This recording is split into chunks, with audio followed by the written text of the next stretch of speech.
আজকে কিন্তু আমি সিঁড়ির থেকে একটুর জন্য হলেই পড়ে যেতাম, কিন্তু আমার কপাল ভালো, তাই আজকে আমি পড়ে যাইনি। হাই, আজকে কিন্তু শিলং আমার সেকেন্ড দিন, আর আজকে যাব আমরা অনেক জায়গায় ঘুরতে। তাই সকাল সকাল উঠে কিন্তু আমি রেডি হয়ে নিয়েছি। গাড়ি চলে আসছে নিচে, আমরা এখন নিচে আছি। এই সকাল সকাল রেডি হওয়াটা যে কতটা চাপ, সেটা শুধুমাত্র মানে যে রেডি হয় সেটা জানে।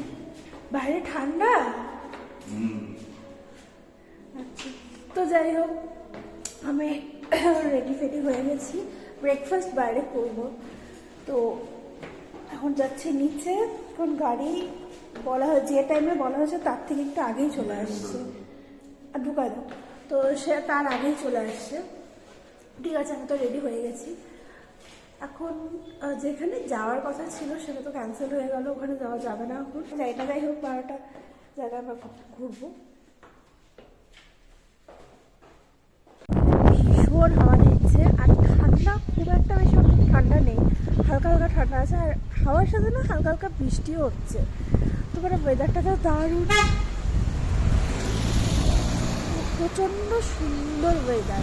এবার যাই না যেখানে যাব সেখানে বৃষ্টি হবে কিনা, কারণ আমাদের তো আগে যেখানে যাওয়ার মেন কথা ছিল, প্রথম থেকে প্ল্যান ছিল, ওই জায়গাটা তো পুরো ক্যান্সেল করা হয়েছে শুধুমাত্র বৃষ্টির জন্য। তো এই জন্য আমরা এখন এগুলো মানে আরও জায়গা যাচ্ছি, অন্য প্ল্যান চেঞ্জ করতে হলো। এখন হালকা হালকা বৃষ্টি হচ্ছে, একটু একটু ঠান্ডাও লাগছে, কিন্তু ভালো লাগছে, ওয়েদারটা ভীষণই সুন্দর। আর মনে হচ্ছে আজকে রোদ উঠবে, বুঝতে পারছি না। আমার কিন্তু মেঘালয় আসা অনেক দিনের থেকে ইচ্ছা ছিল, মানে অনেক দিন থেকে প্ল্যান করছিলাম, বাট হচ্ছিল না। এবার হয়েছে যখন, আমি ভাবছি এই দুদিনে যতটুকু সম্ভব ততটুকু কিন্তু আমরা ঘুরবো। তো এদিকে গাড়ি চলেও আসছে। প্রথমে তো আমরা গাড়ি খুঁজেই পাচ্ছিলাম না, গাড়িটা চলে আসছে। আসার পর ড্রাইভারকে বললাম যে ওইখানে আমরা যেখানে যাবো চেরাপুঞ্জি, ওখানে ওয়েদার কীরকম। তো ওইখানে নাকি 2-3 দিন থেকে ওয়েদার ভীষণ খারাপ, বৃষ্টি হচ্ছে।